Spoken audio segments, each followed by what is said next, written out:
সুপ্রিয় দর্শক, প্রকৃতি যেন আমাদেরকে হাত ছাড়িয়ে ডাকছে, নিঃশব্দে থেমে যাও, নিঃশব্দে বুক ভরে শ্বাস নাও আমার মাঝ থেকে। প্রকৃতি কখনো শব্দ করে না, তবু সব কথা বলে, একটু থেমে শুনে যাও, আজও তোমায় ডাকছে যে এই কোলাহল থেকে মুক্ত হও, মুক্ত হও। আকাশের নিচে সবুজ ঘাসের সূর্যের আলোয় মিশে যায় শান্তির হাওয়ায়, মৃদু দোলায় মনের ভিতরে জমে থাকা শিশির বিন্দু ও ধুলিকণা নিঃশব্দে যেন ধুয়ে যায়। প্রকৃতি কখনো শব্দ করে না, তবু সব কথা বলে।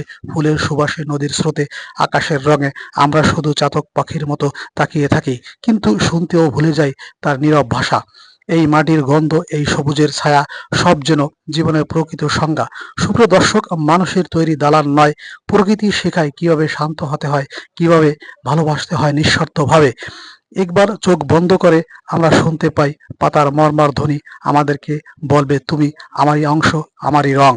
আজও একটু আমরা চোখ বন্ধ করে মোবাইলটাকে বন্ধ করে দেখি, তারপরে নিঃশব্দে তাকাই আকাশের দিকে, দেখব প্রকৃতি তখন সত্যি হাত ছেড়ে আমাদেরকে ডাকছে একটু নতুন, একটু নির্মল জীবনের পথে।